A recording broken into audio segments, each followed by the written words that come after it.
வெளிப்படுத்தல் புஸ்தகம் 10ஆம் அதிகாரம் 1 முதல் 7 வரைக்கும் நான் வாசிக்கிறேன். பின்பு பலமுள்ள வேறொரு தூதன் வானத்திலிருந்து இறங்கி வர கண்டேன். மேகம் அவனை சூழ்ந்திருந்தது. அவனுடைய சிரசின் மேல் வானவில் இருந்தது.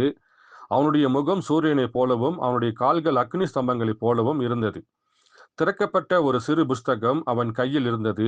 தன் வலது பாதத்தை சமுத்திரத்தின் மேலும் தன் இடது பாதத்தை பூமியின் மேலும் வைத்து சிங்கம் கர்ஜிக்கிறது போல மகா சத்தமாய் ஆர்ப்பரித்தான்.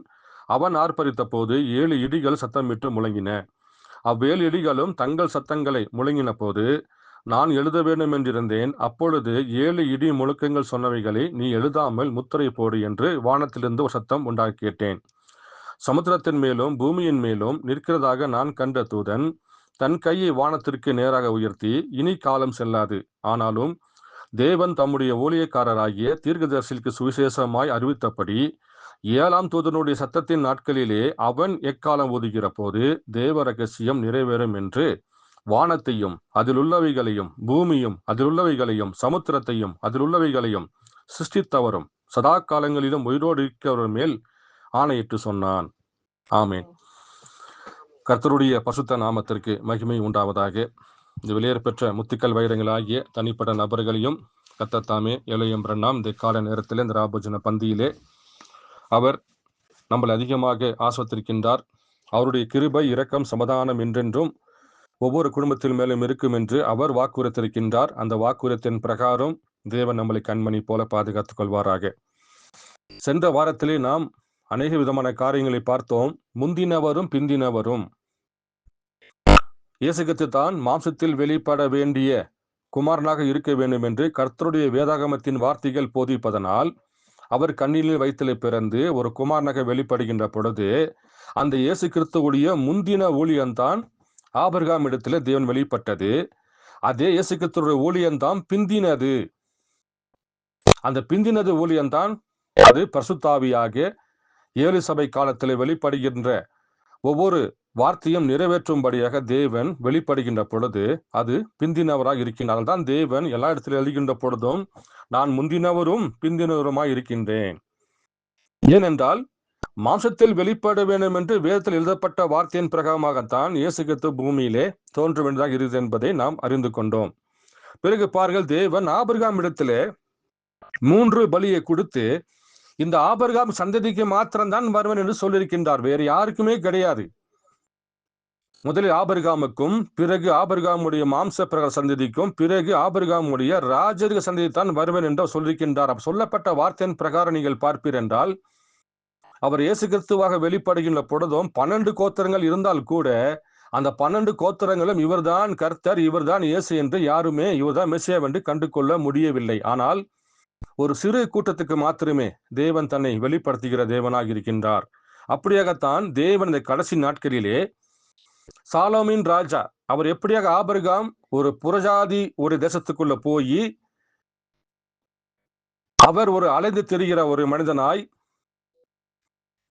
காணாத ஒன்றை நோக்கி செல்கின்ற பொழுது அந்த தேசம் புறஜாதி தேசம் என்று வேதம் போதிக்கிறது. அந்த தேசத்தை நான் உனக்கு தருவேன் என்று சொன்னார். அப்ப சாலோம் என்கின்ற அந்த இடத்துல அது புறஜாதியோட இடமாக இருப்பதனால தேவன் அந்த சாலோமின் இடத்துக்கு சாலோமின் ராஜா வருகின்றார். அதேதான் இன்றைக்கு ஆபிரகாமுடைய ராஜர் சந்ததி பார்ப்பீர் என்றால் புறஜாதிக்குள்ள இருக்கின்றார்கள் என்று வேதம் போதிக்கிறது.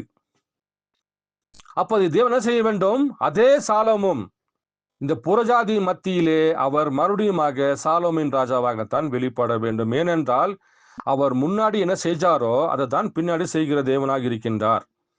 அப்போ ஆபிரகாம் இடத்திலே தேவன் வருகின்ற பொழுது சாலோம் என்ன இடத்திலே தேவன் சந்தித்துக் கொண்டது போலவே இந்த புறஜாதிகள் வாழுகிற இடத்திலே அதே சாலோமின் ராஜா நமக்கு அப்பத்தையும் ரசத்தையும் கொண்டு வர வேண்டும் என்று கர்த்தருடைய வார்த்தை போதிக்கிறது. அப்படி என்றால் இயேசு கிறிஸ்து வெளிப்பட்ட நாளிலே இயேசு கிறிஸ்து ராஜரிக சந்ததிக்கு வரவே இல்லை. இயேசு கிறிஸ்து வெளிப்பட்ட நாளிலே புறஜாதிக்கு அவர் வரவே இல்லை. ஏனென்றால் அவர் அன்றைக்கு வெளிப்படுகின்ற பொழுது இந்த 12 கோத்திரத்துக்கு மாத்திரமே தேவன் வெளிப்பட்டார் என்று வேதம் போதிக்கிறது. யூதருக்கு வருகின்ற பொழுது தேவன் சமாரிய பெண்ணை சந்தித்தார். ஆனால் வருகை யாருக்குங்க? யூதனுக்கு தான். அன்றைய நாட்களிலே அநேக ஜனங்கள் பூமியில வாழ்ந்திருந்தாலும் தேவன் 12 கோத்திரத்துக்கு மாத்திரமே தன்னை வெளிப்படுத்துகிற தேவனாக இருந்தார். ஏனென்றால் வேத வார்த்தை நிறைவேற்றும்படியாக அவர் யூதருக்கு மாத்திரமே வெளிப்பட வேண்டும் என்று எழுதப்பட்டிருப்பதனாலே அவர் யூதா கோத்திரத்திலே பிறந்து தாவீதின் குமாரனாகவும் ஆபிரகாமின் குமாரனாக வெளிப்படுகின்ற பொழுது கோடான கோடி பேர் அங்கு இருந்தால் கூட தேவன் சொன்ன வார்த்தையின் பிரகாரம் அவர் யூதர்கள் மத்தியிலே அவர் தன்னை வெளிப்படுத்தி கொண்டார் என்று தான் வேதம் போதிக்கிறது. ஆனால் அவர் புறஜாதிக்கு வரவில்லை. அப்படி என்றால் தேவன் என்ன செய்ய வேண்டும்? இந்த சாலோமோன் ராஜா எங்க வர வேண்டும்? மறுபடியும் அவர் புறஜாதிக்கு வர வேண்டும். ஏனென்றால் ஆபிரகாமுடைய ராஜரிக சந்ததி எங்கே இருக்கின்றார்கள்? அவர்கள் புறஜாதிக்குள்ள இருக்கின்றார்கள். அதனால்தான் தேவன் ஆபிரகாமுக்கு 3 திருமணத்தை தேவன் சுட்டி காண்பித்தார்.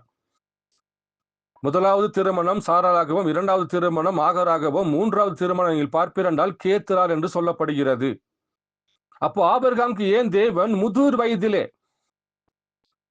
கேத்தராலை தேவன் திருமணம் பண்ணிக்கொள்ள அனுமதி கொடுக்கின்றார்? அந்த கேத்தராவில் மூலியமாக பிறக்கப்பட்டவர் தான் 7 குமாரர் என்று வேதம் போதிக்கிறது.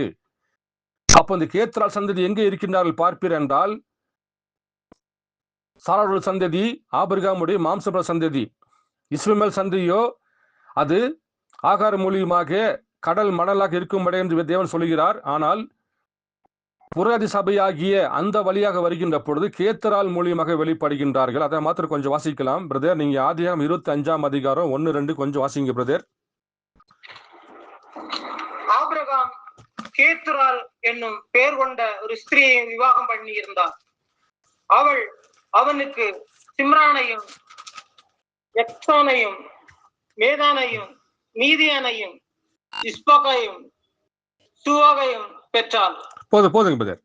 பார்ப்பினால் ஆபிரகாம் கேத்தரால் என்னும் பேர் கொண்ட ஒரு ஸ்திரியை விவாகம் பண்ணியிருந்தார். இது 3வதாக திருமணம் பண்ணுகின்றார் முதிர் வயதிலே. இதை நாம் அடுத்த வாரத்திலே பார்க்கலாம்.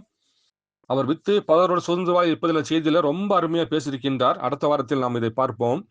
பார்ப்பினால் அப்போ இந்த ஆபிரகாமோட சந்ததி 3 கட்டங்களாக பிரிக்கப்பட வேண்டும்.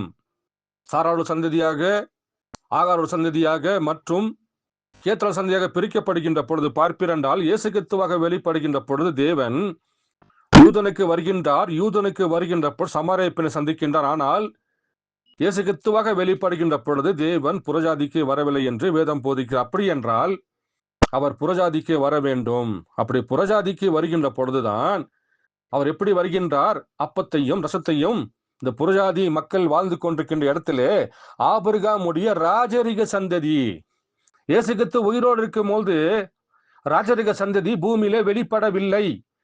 இயேசு கிறிஸ்து மரித்து உயிர்த்தெழுந்த பிறகுதான் கல்வாரி சிலுவையிலே அங்க ஈட்டியானது இயேசு கிறிஸ்துவோட விலா எலும்பை தாக்குகின்ற பொழுது முதலில் தண்ணீர், 2வது ரத்தம், 3வது ஜீவனாகத்தான் அங்குதான் தேவன் மனவாற்றை பெற்றெடுத்தார் என்று வேதம் போதிக்கிறது.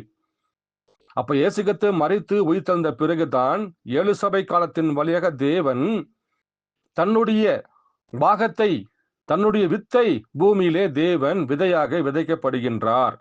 அப்படி விதைக்கப்படுகின்ற பொழுதுதான் இந்த ராஜரிக சந்ததி எப்போ வருகிறது?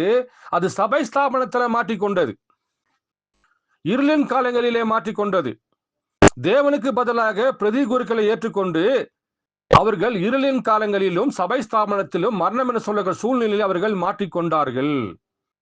எப்படியாக யூதர்கள் 400 வருடமாக எகிப்திலே மாட்டிக்கொண்டது போலவே, 2000 ஆண்டுகளாக புரதிக்குள்ள மாட்டிக்கொண்டது போலவே இந்த ராஜரிக சந்ததி நீங்கள் பார்ப்பீரென்றால் சபை ஸ்தாபனத்திலே மாட்டிக்கொண்டால், அப்ப சபை ஸ்தாபனத்துல மாட்டிக்கொண்ட அந்த பிள்ளைகளை இந்த ஜன செய்கின்ற எல்லோருமே சபை கூடுதலாக கூடுகின்றார்கள். அப்ப இந்த குமாரன் எங்கே வர வேண்டும்? இந்த மெல்கிசேதேக்கு எங்கே வர வேண்டும்? பார்ப்பீரென்றால் சபைக்குத்தான் வர வேண்டும். வெளிப்படுத்தல் புஸ்தகம் 12ஆம் அதிகாரம் வாசித்து பாருங்கள். அங்கே ஒரு குமாரன் சபைக்கு என்று கொடுக்கப்படுகின்றார். அப்போ இந்த ஒன்று கூறி எல்லா ஜனங்கள் பார்ப்பீரென்றால் தேவனை தேட வேண்டாம், எல்லோருமே சபைக்கு செல்கின்றார்கள்.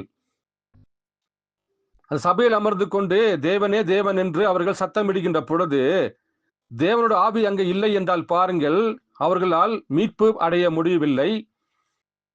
கர்த்தருடைய வார்த்தை போதிப்பதற்கு ஒரு ஊழியக்காரங்க இருப்பதில்லை.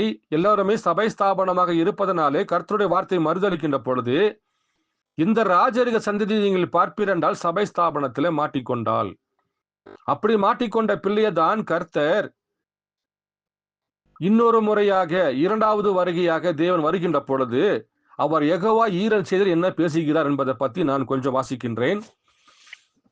சாலோமோன் ராஜா புறஜாதிக்கு ஏன் வர வேண்டும் என்பதை பற்றி கொஞ்சம் வாசிக்கின்றேன். யெகோவா ஈரே வருடம் பார்ப்பீரென்றால் ஜூலை மாதம் 6ஆம் தேதி 1962 ஆண்டிலே கொடுக்கப்பட்ட செய்தியில உங்களுக்கு நான் 171வது பேரா முதல் கொஞ்சம் வாசிக்கிறேன். இது உங்களுக்கு மிகவும் பிரயோஜனமாக இருக்கும். இன்றிரவு நான் பேசிக்கொண்டிருந்தது உங்களுக்கு புரிந்ததா என்று வியப்புறுகிறேன்.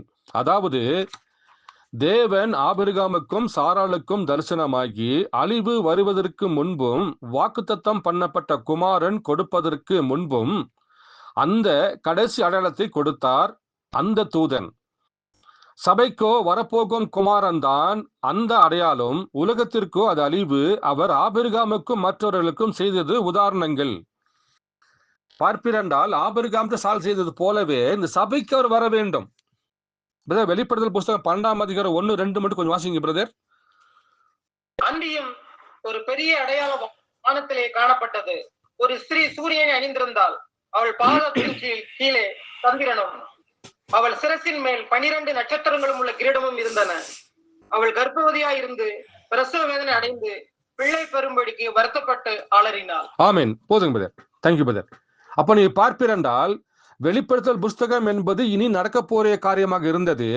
ஆனால் இயேசு கிறிஸ்துவின் பிறப்பு கன்னி பிறப்பு என்று புதிய ஏற்பாட்டிலே மத்தேயு, மார்க்கு, லூக்கா, யோவான் எல்லாத்திலுமே எழுதப்பட்டது. அது சாட்சியாக நிறைவேற்றப்பட்டு விட்டது. இயேசு கிறிஸ்து பிறந்தார், என்ன செய்தார் என்பதை பற்றி சாட்சியாக நமக்கு போதிக்கிறது. அது ஏற்கனவே நடந்து முடிந்து விட்டது. ஆனால் வெளிப்படுத்தல் புஸ்தகம் என்பது கடைசி நாட்களிலே 7ஆம் தூதன் பூமியில வெளிப்படுகின்ற பொழுது எல்லா ரகசியத்தும் நிறைவேற்றப்பட வேண்டும் என்று நாம் வாசித்தோம். அப்போ இந்த வெளிப்படுத்தல் புஸ்தகத்தில் வருகின்ற வெளிப்படுத்தல் புஸ்தகம் 12ஆம் அதிகாரம் வெளிப்படுகின்ற அந்த குமாரன் பாருங்கள் சபைக்கென்று பிறக்க வேண்டியதாக இருக்கிறது. அதனால் தாங்க தேவன் ஏசாயா புஸ்தகத்தில் எழுதுகின்ற பொழுது நமக்கு ஒரு பாலகன் பிறந்தார், நமக்கென்று ஒரு குமாரன் கொடுக்கப்பட்டார். இந்த பாலகன் தாங்க 2வது வருகையிலே குமாரனாக பிறக்கி வருகின்றார். இயேசுவாக பாலனாக பிறந்தவர் 33 ஆண்டுகள் பூமியில வாழ்ந்து மரித்து உயிர்த்தெழுந்த பிறகு நான் மேல சென்றால் தாப்பா வேறொரு தேற்றரவாளன் அனுப்புவேன். அப்ப அந்த வேறொரு தேற்றரவாளன் அனுப்புகின்ற பொழுது அந்த தேற்றரவாளன் பாருங்கள் 33 ஆண்டுகள் அது குமாரனாக மறுபடியுமாக யோசேப்பு போல யோசேப்பு சவரம் பண்ணப்பட்ட பிறகு சாபனத்து பணிகவாக வருகின்றார். அதே தேவன் பாருங்கள் புறஜாதிக்கென்று வருகின்ற பொழுது பாருங்கள் அவர் குமாரனாக கொடுக்கப்படுகின்றார். அப்படி குமாரனாக கொடுக்கப்படுகின்ற பொழுது பாருங்கள் அது சபைக்கென்று வருவதாக இருக்கிறது. ஏனென்றால் இந்த எல்லா விதமான ராஜரிக சந்ததியும் சபை ஸ்தாபனத்துல மாட்டிக்கொண்டது. அப்ப தேவன் 7 சபை காலத்துக்கும் 7 தூதர்கள் அனுப்புகின்ற பொழுது பாருங்கள் சபைக்கு தான் தேவன் அனுப்பினார், உலகத்துக்கு அல்ல. முதல் சபையாகட்டும் 2ஆம் சபையாகட்டும் பாருங்கள் அவர் சபைக்கு எழுதுகிறதாவது சபைக்கு என்று தான் தேவன் சபைக்கு எழுதினார். அப்படி சபைக்கு எழுதுகின்ற பொழுது நீங்கள் பார்ப்பீரென்றால் பாருங்கள் எல்லா விதமான ஜனங்களும் சபைக்குள்ள இருக்கின்ற பொழுது தேவன் அறியாதபடிக்கு மனிதன் ஞானங்கள் சபை ஸ்தாபன கோட்பாடுகள் கர்த்தரை காணாதபடிக்கு மறுதரிக்கின்ற வேளையிலே சபைக்கு ஒரு குமாரன் பிறக்கின்றார். அந்த குமாரன் 12 நட்சத்திரம் என்பது அப்போஸ்தலருடைய அஸ்திபாரம். சூரியன் என்பது கிறிஸ்து, சந்திரன் என்பது மனவாட்டி என்று வேதம் போதிக்கிறது. அது ஏற்கனவே செய்தி கொடுத்திருக்கின்றேன். பார்ப்பீரென்றால் அப்ப இந்த குமாரனாக பூமியில வெளிப்படுகின்ற பொழுது தேவன் சபைக்கு வர வேண்டும் என்று போதிக்கப்பட்டிருப்பதனால தான் தேவன் சபைக்கு வருகின்றார். அதற்கு முன்பாக நான் வாசிக்க வேண்டிய பகுதி வாசிக்கின்றேன். 172வது பேரா ஆபிரகாமின் ராஜரிக சந்ததியாகிய இயேசு இவ்வுலகில் வந்து அது அடல்ட்டு செய்தார். எத்தனை பேருக்கு அது தெரியும்? ஆமென் என்று சொல்லுங்கள். சபையோர் ஆமென் என்று என்கின்றனர். நிச்சயமாக அவர்கள் அதை புறக்கணித்தனர். அது சரியா? அப்ப இயேசு கிறிஸ்து பூமியில பிறக்கின்ற பொழுது ஆபிரகாமுடைய வாக்குத்தத்தம் பண்ணப்பட்ட பிள்ளையாக பூமிக்கு வருகின்ற பொழுது ஜனங்கள் அவரை புறக்கணித்து போட்டார்கள். ஆனால் அவர் இயேசு கிறிஸ்துவாக வருகின்ற பொழுது அவர் புறஜாதிக்கு வரவில்லை என்று வேதம் போதிக்கிறது. பாருங்கள் மேலும் வாசிக்கிறேன். இயேசு அதை புறஜாதிகளின் மத்தியில் செய்யவே இல்லை, ஏனெனில் ராஜரிக சந்ததி தோன்றவில்லை. அப்ப இயேசு பூமிக்கு வருகின்ற பொழுது அவர் புறஜாதிக்கென்று வரவே இல்லை, அது மாத்திரமில்ல, ராஜரிக சந்ததியும் தோன்றவில்லை. அப்படி என்றால் அவர் இரண்டாவது வருகையிலே வெளிப்படுகின்ற பொழுதுதான் அவர் புறஜாதிக்கும் வருகின்றார், அங்கத்தான் ராஜரிக சந்ததியும் தோன்றுகிறது. பாருங்கள் எவ்வளவு தெளிவாகுது பாருங்கள்.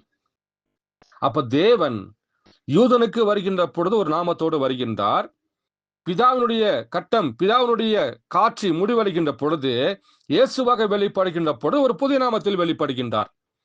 அதே இயேசு கிறிஸ்து முதல் வருகையிலே வந்து தன்னுடைய காட்சியை முடித்த பிறகு மறுபடியும் இரண்டாவது வருகையிலே வெளிப்படுகின்ற பொழுது தேவன் ஒரு புதிய நாமத்தில் வெளிப்படுகிற தேவனாக இருக்கின்றார்.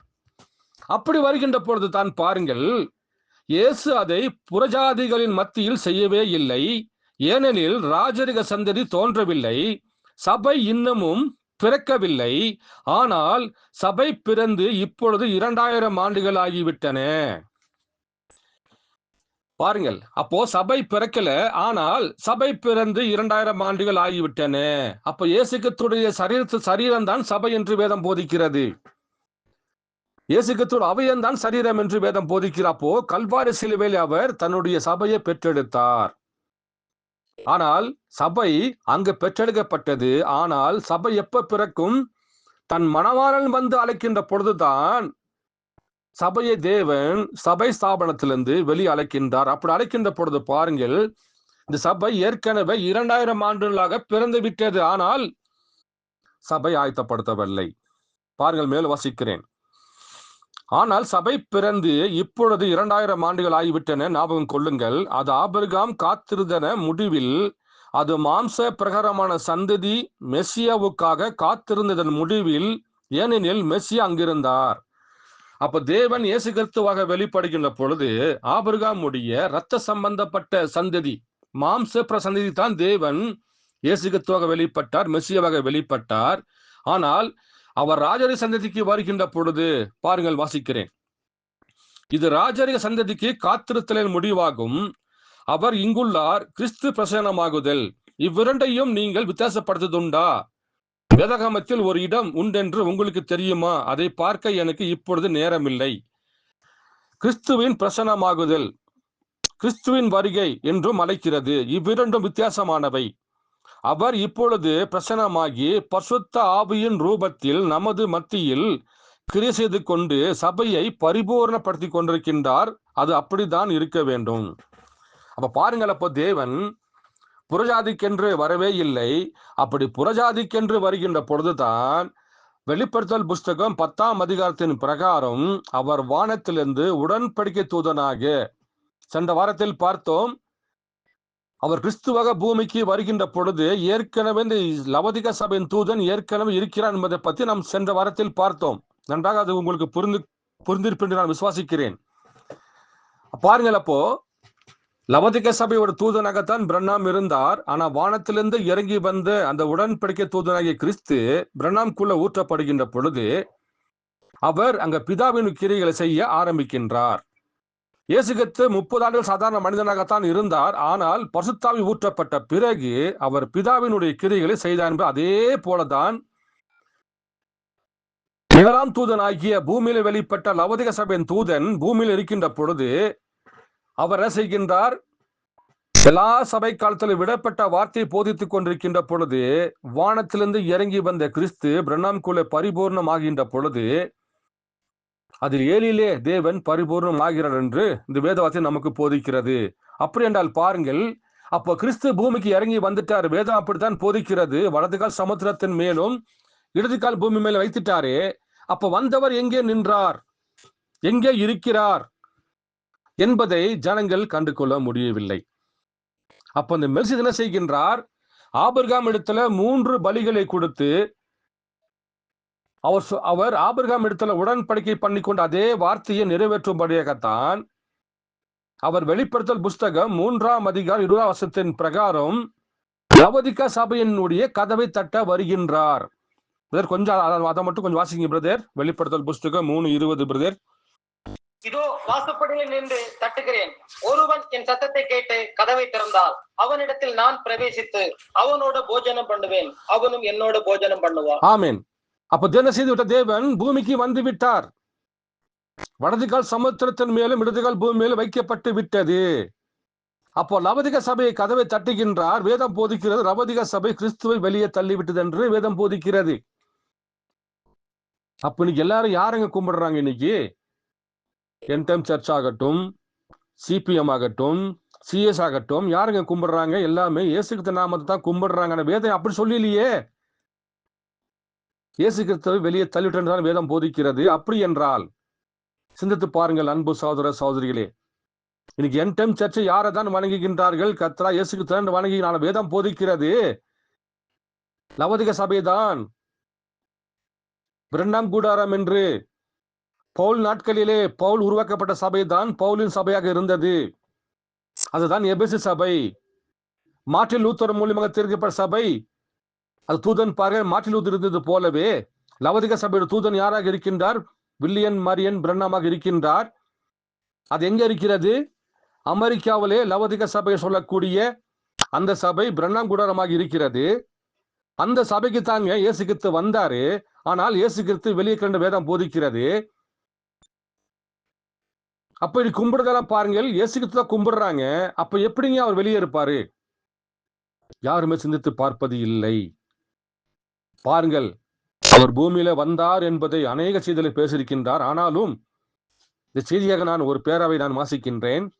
அதாவது, இப்பொழுது காவல் உள்ள ஆத்துமாக்கள் செய்தியில souls that are in passion now, November மாசம் 10ஆம் தேதி 1963 ஆண்டுல கொடுக்கப்பட்ட செய்தியில 156வது பேராவை நான் கொஞ்சம் வாசிக்கிறேன். கவுனிங்கள், 7ஆம் தூதனின் செய்தியே அந்த 7 முத்திரைகளை வெளிப்படுத்த வேண்டும். அது வெளிப்படுத்தல் 10லிருந்து 7 வரைக்கும். இதை நீங்கள் காண்கிறீர்களா? பாருங்கள், இந்த 7ஆம் தூதன் தான் 7 முத்திரைகளையும் உடைக்க வேண்டும். ஆனா இன்னைக்கு என்டம் சர்ச்சில் சில சகோதரர்கள் பார்ப்பீர் என்றால் 7 முத்திரை இன்னும் ஒழிக்கப்படல. 7வது முத்திரை காத்திருக்கிறோம். 7வது முத்திரைக்கு 7 பேர் வருவாங்க, 7 இடிக்கு 7 பேர் வருவாங்க என்று இன்னைக்கு பிரண்ணாம் கூட நம்மை காத்து கொண்டிருக்கிறது. 7 முத்திரை இன்னும் திறக்கப்படல. ஆனா இங்க வேதம் போய் பாருங்கள், இந்த 7ஆம் தூதன் தான் 7 முத்திரைகளும் வெளிப்படுத்த வேண்டும் என்று பாருங்கள். மேல வாசிக்கிறேன். இந்த தூதன் இறங்கி வந்து தன் பாதங்களை பூமியின் மேலும் சமுத்திரத்தின் மேலும் வைப்பதை அவன் பார்த்தான். அது கிறிஸ்து. காலை வச்சுட்டாருங்க. உடன்படிக்கை தூதனாய் கிறிஸ்து வானத்திலிருந்து இறங்கி வந்து சமுத்திரத்தின் மேலும் பூமியின் மேலும் தன் காலை வைத்து விட்டார். அது கிறிஸ்து. அவருடைய சிரசின் மேல் வானவில் இருந்தது. அவரை கவனியுங்கள்.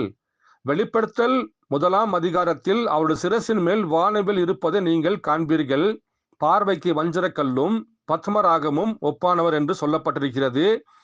அவர் இங்கு வந்து ஒரு பாதத்தை பூமியின் மேலும் மற்ற பாதத்தை சமுத்திரத்தின் மேலும் வைத்து கைகளை உயர்த்தி, அப்பொழுதும் அவருடைய சிரசின் மேல் வானவில் இருந்தது. அது ஒரு உடன்படிக்கை. அவர் உடன்படிக்கையின் தூதனாகிய கிறிஸ்து. அவர் பாடுபடுவதற்கென்று தேவ தூதரிலும் சற்று சிறியவராகப்பட்டார். அவர் இங்கே வந்து தமது கைகளை வானத்திற்கு நேராக உயர்த்தி, இது சம்பவிக்கும் போது இனி காலம் செல்லாது என்று சதா காலங்களிலும் உயிரோடு இருக்கிறவர், நித்தியமானவர் பிதா தேவன் மேல் ஆணையிட்டு சொன்னார். காலம் கடந்து விட்டது, அது சம்பத்து விட்டது, அது முடிந்து விட்டது. பாருங்கள், எப்படிப்பட்ட காரியம் பாருங்கள். அப்ப தேவன் பூமிக்கு வந்துட்டாரு. கிறிஸ்து பூமியில இருந்தாரு. வலது கால் சமுத்திரத்தின் மேலும் பூமி மேல வைத்துக் கொண்டு எல்லாத்தையும் முடித்து வைத்து விட்டாரு. காலமும் கடந்து போய்விட்டது, அது சம்பவித்து விட்டது, அது முடிந்து விட்டது என்று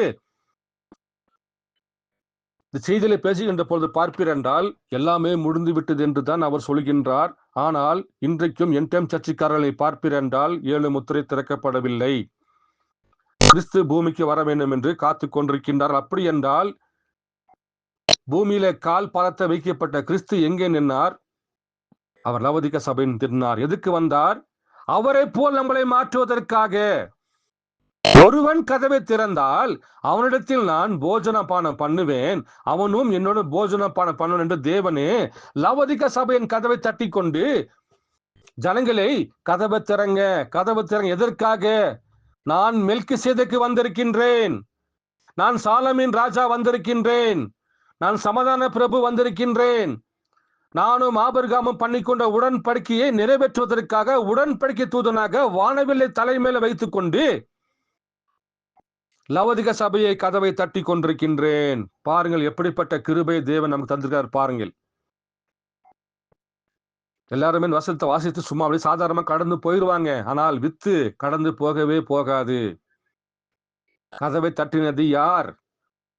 லவோதிகா சபை என்பது என்ன? ஏன் லவோதிகா சபை கிறிஸ்துவ வெளியே தள்ளிச்சு? இப்ப யார வணங்குறாங்க? கிறிஸ்துவ வெளியே இருக்கிறார் என்றால் அப்ப யார வணங்கி கொண்டிருக்கிறாங்க? எல்லா சபை கட்டளை தேவன் சபைக்குள்ள இருந்துகிட்டு உன்னிடத்துல இது குறை உண்டு, உன்னிடத்துல நிக்கோதேஸ் போதகம் உண்டு என்று சொல்லி சொல்லி தேவன் சபைக்குள்ள இருந்தார். ஆனால் லவோதிகா சபைக்கு வந்த உடனே இந்த லவோதிகா சபை கிறிஸ்துவை வெளியே தள்ளி விட்டது என்று வேதம் போதிக்கிறது. அப்படி என்றால் யாரை வணங்குகின்றார்கள்? வந்தவர் யார்? எதற்காக வந்தார் என்று வேதம் போதிக்கிறது. நான் மெல்கிசேதேக்கு அப்பத்தையும் திராட்சையும் கொண்டு வந்திருக்கின்றேன். ஆபிரகாமிடத்துல வெளிப்படுகின்ற பொழுது நான் சாலமின் ராஜாவாக வெளிப்பட்டு நின்று கொண்டிருந்தேன். அதே தேவன் ஆபிரகாமுடைய மாம்ச பிரகார சந்ததி ஆகிய அப்போஸ்தலர்கள் மத்தியிலே வருகின்ற பொழுது இயேசுவாக மெல்கிசேதேக்காக நின்று கொண்டு அவர்களுக்கு அப்பத்தை பிட்டு கொடுத்தேன், திராட்சை கொடுத்தேன். ஆனா எனக்கு அப்பொழுது ராஜரிக சந்ததி வெளிப்படல. நான் மரித்து உயிர்த்தெழுந்து மேலே சென்றால்தான் வேறொரு தேற்றரவாளனாக இந்த பூமிக்கு வருகின்ற பொழுது என்னுடைய பாகத்துக்கு நான் வருகிறேன். கல்வாரியிலே குத்தப்பட்டு சென்ற ஈட்டி, அந்த ஈட்டியின் மூலியமாக அங்க சரீரம் வெட்டப்பட்டுச்சு. அந்த வெட்டப்பட்ட பாகத்தை தான் மீட்டுக் கொள்ள வந்தேன் என்று சொல்லி பாருங்கள். நானே சாலமின் ராஜா, நானே சமாதானத்தின் பிரபு, நானே மெல்கிசேதேக்கு சொல்லிட்டு பாருங்கள். தேவன் லவோதிகா சபையின் கதவை தட்டுகின்றார். எதற்காக? அவரை போல நம்மளை மாற்றுவதற்காக. இந்த சபை ஸ்தாபனத்துல மாட்டிக்கொண்டிருக்கிற நம்பலை, தேவனை அறியாதிருக்கிற நம்பலை, தேவனுக்கு பதிலாக பிரதிகுருவை ஏற்றுக்கொண்ட நம்பலை அவரை போல மாற்றுவதற்குத்தான் என்னுடைய உடலாகிய ரத்தத்தையும் வார்த்தையும் என் ரத்தமாகிய இந்த ஜீவனையும் நீங்கள் பெற்றுக்கொள்ள வேண்டும் என்றால் தேவன் ஒரிஜினல் அப்பத்தை கொண்டு வந்திருக்கின்றார். தேவன் இயேசு கிறிஸ்துவாக வெளிப்படுகின்ற பொழுது நான் உங்களுக்கு ஒரு மாதிரியை காண்பிக்கின்றேன். இந்த கோதுமை மணி அப்போ என்னோட உடலுக்கு ஒரு மாதிரி, இந்த ரத்தம் என்பது திராட்சைக்கு ஒரு மாதிரி. ஆனால் இது ஒரிஜினல் அல்ல, இது ஒரு மாதிரி. ஆனால் நான் திரும்பி வருவேன். அப்படி திரும்பி வருகின்ற பொழுது பாருங்கள், கர்த்தருடைய வார்த்தையே ஒரிஜினல் ராபோஜனமாக இருக்கிறது. என் வேத வார்த்தைகளை ஆராய்ந்து பாருங்க, அதில் தான் நித்தியஜீவன் என்று வேதம் போதிக்கிறபடியினால் ஒரிஜினல் நித்தியஜீவனை பாருங்கள் வார்த்தையாக இருக்கிறப்பட தேவனே செய்கின்றார். லவோதிகா சபையின் கதவை தட்டுகின்றார். அப்படி தட்டுகின்ற பொழுது பாருங்கள், லவோதிகா சபை கிறிஸ்துவ வெளியே தள்ளிவிட்டது. எல்லா சபைகளும் தள்ளிவிட்டது. அப்படி என்றால் நீங்கள் யாரை வணங்குகிறீர்கள்? கிறிஸ்து தானே சபை விட்டு வெளியே இருக்கிறாரு. அப்போ யாரை வணங்கி கொண்டிருக்கின்றார்கள்? பாருங்கள், மெல்கிசேதேக்கை அப்பத்தையும் திராட்சையும் கொண்டு வந்து சாலமின் ராஜா நின்று கொண்டு ஆபிரகாம் இடத்துல சாலம் என்ன சொல்ற புறஜாதி மத்தியில தேவன் ஆபிரகாமுக்கு தன்னை வெளிப்படுத்துவது போலவே தேவன் இன்றைக்கு புறஜாதியின் மத்தியில தேவன் ஆபிரகாமுடைய ராஜரை சந்ததியை மீட்டுக் கொள்ளும்படி தேவன் புறஜாதிக்கு சாலமின் ராஜாவாக வருகின்றார். புறஜாதியோ சபையோ அவரை வெளியே தள்ளிவிட்டது. பாருங்கள், தேவன் 7 சபை காலத்துக்கும் தேவன் சபைக்குத்தான் சத்தமிடுகின்றார்.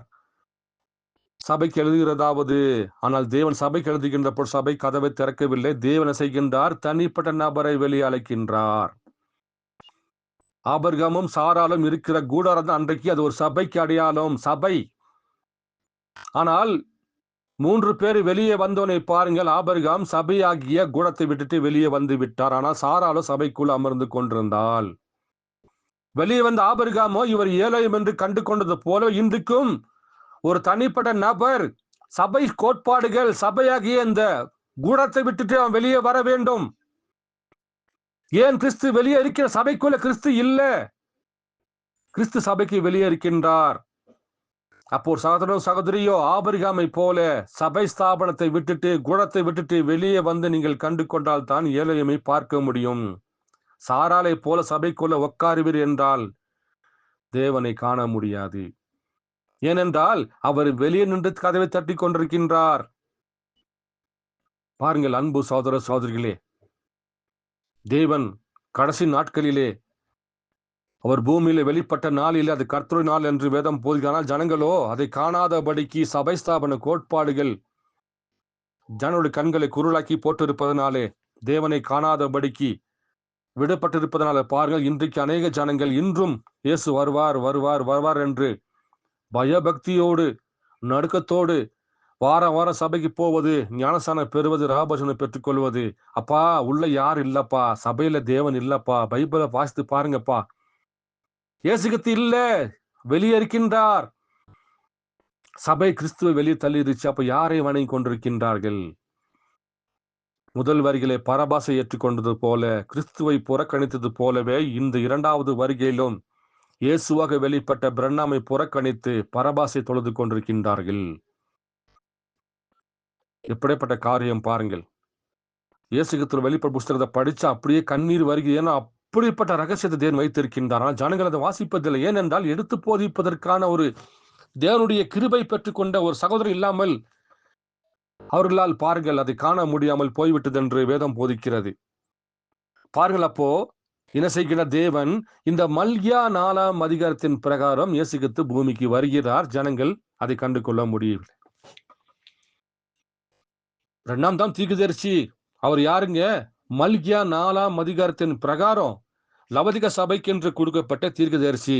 உண்மைதான், அந்த தீர்க்கதரிசி மெசியாவாக இருப்பார், அந்த தீர்க்கதரிசி மெல்கிசேதேக்காக இருப்பார் என்று தப்ப வேதம் போதிக்கிறது. பாருங்கள், ஒரு செய்தியிலிருந்து வாசிக்கிறேன். தேவன் தம்முடைய சிந்தையை மாற்றிக்கொள்வாரா? Does God change his mind?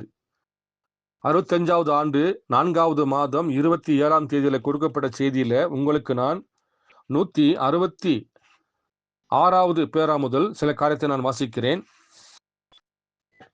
தேவன் எப்படியாக ஆபிரகாம் இடத்திலும் சாராளிடத்திலும் தன் முதுகை திருப்பி காண்பித்தது போலவே தேவன் சபைக்கு வர வேண்டும் என்று சொல்லப்பட்டிருக்கிற பேராதான். அது மாத்திரமில்ல, 69வது பேரா நான் வாசிக்கிறேன். ஏனென்றால் இயேசு கிறிஸ்து தான் நேற்றும் இன்றும் என்றும் மாறாத இருப்பார் என்றால், அவர் தான் முந்தியவராக இருப்பார் என்றால், பிந்தியவராக அவரை வருவராக இருப்பார் என்றால், ஆபிரகாம் இடத்திலே தன்னை வெளிப்படுத்தது போலவே அவர் மாம்சத்தில் வெளிப்பட தேவனாக வெளிப்பட்டார், நடமாடக்கூடிய மனிதனாக வெளிப்பட்டார்.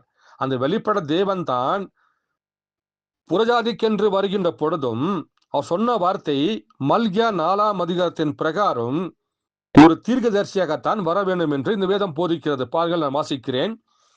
169வது பேரா. இப்போது இயேசு 3 நாமங்களில் வந்தார். மனுஷகுமாரன், அவர் ஒரு தீர்க்கதரிசியாக இருந்தார். தேவனுடைய குமாரன், அது சபையின் காலங்கள் தோறும் சென்றது. பின்னர் தாவீதின் குமாரன்.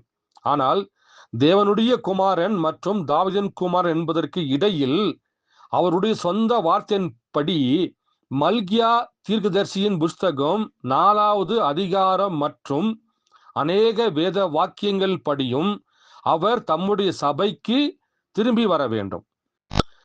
மாம்ச ரூபத்தில் ஜனங்களுக்குள் ஒரு மனித சரீரத்தில் ஒரு தீர்க்கதரிசியாக இருக்க வேண்டிய வழியில் வர வேண்டும். பாருங்கள், ஆமேன்.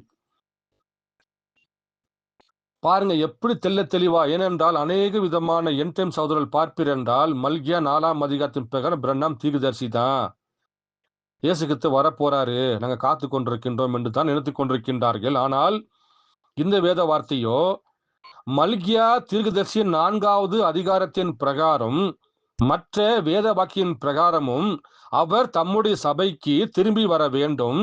அப்படி வருகின்ற பொழுது அவர் மாம்ச ரூபத்தில் ஜனங்கள் மத்தியிலே ஒரு மனித சரீரத்தில் அவர் தீர்க்கதரிசியாக இருக்க வேண்டும். பாருங்க, சொன்னபடித்தாங்க வந்தார் அவர். ஏன்னா மெசியா எப்பொழுதுமே தீர்க்கதரிசியாக தான் இருப்பார் என்று வேதம் போதிக்கிறது. அப்ப தேவன் இங்கே புறஜாதியின் மத்தியில இயேசு கிறிஸ்துவாக வெளிப்படுகின்ற பொழுது அவர் அதை செய்யவே இல்லை. ஏனென்றால் இயேசு கிறிஸ்து இருக்கின்ற பொழுது ராஜரிக சந்ததி பூமியிலே தோன்றவே இல்லை.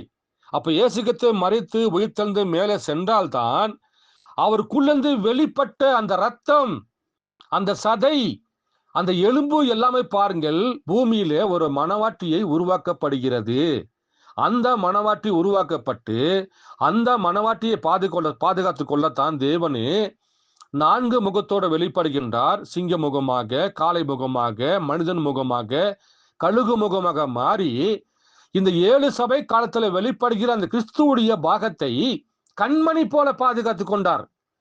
ஆனா இவனை செஞ்ச பிசாசன் செஞ்சான், அவனும் பாருங்கள், வெள்ளை குதிரை மேலே ஏறி, சிகப்பு குதிரை மேலே ஏறி, கருப்பு குதிரை மேலே ஏறி, மங்கின குதிரை மேலே ஏறி இந்த மணவாட்டியை தேவனிடத்துல செல்லாதபடிக்கு அவனும் என்ன செய்கின்றான்? தடை பண்ணி கொண்டே வந்திருக்கின்றான். ஆனால் 7ஆம் சபை காலம் வருகின்ற பொழுது பாருங்கள், அது முழுவதுமாக இருளின் காலமாக மாறிவிட்டது. ஏனென்றால் கிறிஸ்து சபை விட்டு வெளியே இருக்கின்ற பொழுது சபை எப்படிங்க உயிர்ப்பிக்கும்? 7 சபை காலம் என்ற புஸ்தகத்தில் நீங்க பார்க்கலாம். 7 வட்டம் வரைந்திருப்பார். 7வது வட்டத்தில் நீங்கள் பார்ப்பீர்கள், கொஞ்சம் மாத்திரம்தான், புள்ளி மாத்திரம்தான் வெள்ளையா இருக்கும். பாருங்கள், மீது எல்லாம் முழுவதும் பார்ப்பீர் என்றால் அது இருளின் காலமாக மாறிவிட்டது. அப்ப தேவன் பிதாவாக வெளிப்படுகின்ற பொழுது அந்த பிதாவுடைய கடைசி நேர கட்டத்திலே இயேசு கிறிஸ்து வெளிப்பட்டார். அதே போலதாங்க சபையின் காலங்கள் கடைசியில முடிவடைகின்ற பொழுது கடைசி நேரத்துல தேவன் வெளிப்பட வேண்டும். அப்படி வெளிப்படுகின்ற பொழுது பாருங்கள், இந்த தீர்க்கதரிசி மெசியாவாக இருந்துகிட்டு லவதிக சபையின் கிட்ட வந்து கதவை தட்டுகின்ற பொழுது லவதிக சபையோ கிறிஸ்துவை வெளியே தள்ளிவிட்டது. அவர் மெல்கிசேதேக்காக வெளிப்பட்டாரு, தீர்க்கதரிசியாக வெளிப்படுகின்றாரு, சபை காலத்தின் தூதனாக வெளிப்படுகின்றாரு, தாவீதின் குமாரனாக வெளிப்படுகின்றாரு, மனுஷகுமாரனாக வெளிப்படுகின்றாரு, எலியாவாக வெளிப்படுகின்றாரு, மோசேயாக வெளிப்படுகின்றாரு, யோசேப்பாக வெளிப்படுகின்றாரு, யோசுவாவாக 7 முறை சுத்தி வந்து சபை ஸ்தானத்தை உடைச்சு போடுறாரு, ஆட்டுக்குட்டியான வெளிப்படுகின்றாரு, சிங்கமாக வெளிப்படுகி, இப்படியாக பாருங்கள் அநேக விதமான காரியங்கள் தேவன் பிரண்ணாம் குழியை வைத்து விட்டார். ஆனா என்டம் சர்ச்சுக்கு பார்க்கிற ஒரே ஒரு பார்வை, அவர் தீர்க்கதரிசி, அவர் ஒரு மனுஷன், அவர் லவதிக சபை தீர்க்கதரிசி. ஆனால் அவருக்குள்ள இருக்கிற அந்த 7க்குள்ள தேவன் எத்தனை விதமான பரிபூர்ணம் படுத்தினார் என்பதை காண்பதற்கு அவரால் முடியவில்லை. ஏனென்றால் கிறிஸ்து வெளியே இருக்கின்றார். அப்ப எபேசு சபை யார் கதவை தட்டினாங்க? பவுல்தான் கதவை தட்டினாரு. வெஸ்லி பாருங்கள், அவரோட சபையை அவர் கதவை தட்டினாரு.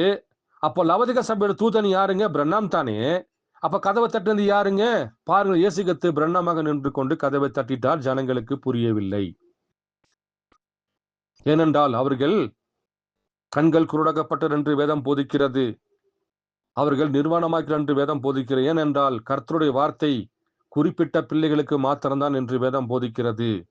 கல்வர் சிந்தப்பட்ட ரத்தம், வெட்டப்பட்ட அந்த துண்டுகள் யாராக இருக்கிறார்களோ அந்த பிள்ளைகளுக்கு மாத்திரமே தேவன் தன்னை வெளிப்படுத்துகிறார், தேவனாக இருக்கின்ற வேதம் போதிக்கிறபடியினால் உலக ஜனங்கள் காண. ஏனென்றால் கர்த்தர் ஆபிரகாம் பண்ணப்பட்ட வாக்கு தத்தம் ஆபிரகாமுக்கும் ஆபிரகாமுடைய மாம்சரிக சந்ததிக்கும் ஆபிரகாமுடைய ராஜ சந்ததிக்கு மாத்திரம்தான் தேவன் உடன்படிக்கை பண்ணி கொண்டார், தவிர உலக ஜனங்களுக்கு அல்ல. கிறிஸ்துவுடைய பாகம் இல்லாத பிள்ளைகளுக்கு மீட்பு அல்ல. கிறிஸ்துவுடைய உலக தோற்றத்துக்கு முன்பாக ஆட்டுக்குட்ட ஜீவபுஸ்தகத்தில் எழுதப்படாத பிள்ளைகளுக்கு ரட்சிப்பில்லை என்று வேதம் போதிக்கிறது. அப்ப யார் தாங்க பெற்றுக்குவாங்க? அவராலே பிக்கப்பட்ட சரீரம், அந்த துண்டு, அந்த பாகம் எங்கே இருக்கிறதோ அந்த பாகம் மாத்திரம் தாங்க இவர் கர்த்தர் என்றும் கிறிஸ்து என்றும் ஏற்றுக்கொள்ள முடியுமே தவிர உலக ஜனம் இவர் ஏற்றுக்கொள்ளவே முடியாது என்று வேதம் போதிக்கிறது. பாருங்க, இன்னொரு காரியத்தை நான் வாசிக்கின்றேன். இயேசு கிறிஸ்துவை பற்றிய வெளிப்படுதல் புஸ்தகம், தி ரெவலேஷன் ஆஃப் ஜீசஸ் கிரைஸ்ட், 2வது பாகம். அதில் வெளிப்படுத்தல் புஸ்தகம் 4ஆம் அதிகாரத்துல 1வது பாகத்துல வருடம் நீங்கள் பார்ப்பீர் என்றால் டிசம்பர் மாதம் 31ஆம் தேதி 1960 ஆண்டில் கொடுக்கப்பட்ட செய்தியில உங்களுக்கு நான் 49வது பேரா முதல் கொஞ்சம் வாசிக்கிறேன். இது மிகவும் பிரயோஜனமாக இருக்கும் உங்களுக்கு. இன்னைக்கு எப்படி லவோதிக சபை கிறிஸ்துவை காணாதபடிக்கு, மெல்கிசேதேக்கை காணாதபடிக்கு இருக்குது என்பதை பற்றி நான் கொஞ்சம் வாசிக்கிறேன்.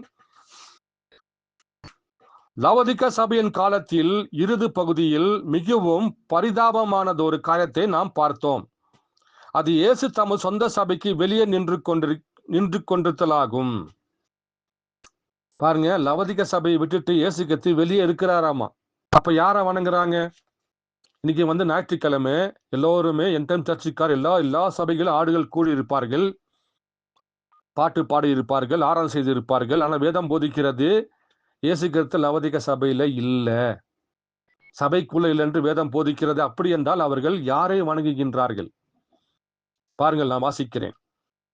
அது இயேசு தமது சொந்த சபைக்கு வெளியே நின்று கொண்டிருத்தலாகும், ஏனெனில் அங்கிருந்து அவர் வெளியே தள்ளப்பட்டு விட்டார். இயேசு கிறிஸ்து வெளியே இருக்கிறாருங்க, சபைக்குள்ள இயேசு கிறிஸ்து இல்லை என்று வேதம் போதிக்குதுங்க. அப்படி என்றால் யாரை வணங்குகிறார்கள்? பாருங்கள், பேர் கிறிஸ்தவர்கள் பைபிள் தூக்கிட்டு போறாங்க, உரைக்கப்பட்ட வார்த்தையை கையில பிடிச்சிட்டு இருக்கிறாங்க, ராபோஜனை பெற்றுக் கொண்டிருக்கிறாங்க, ஞானஸ்நானம் பெற்றுக் கொண்டிருக்கிறாங்க, சபையில போய் பேர் எழுதிக்கிட்டு அங்கத்தினாக மாற்றி கொண்டாங்க. ஆனால் வணங்குவது யாருங்க? சபைக்குள்ள இயேசு கிறிஸ்து இல்ல. பாருங்கள், அப்ப யாரை வணங்க செல்கின்றார்கள்? மேலும் வாசிக்கிறேன்.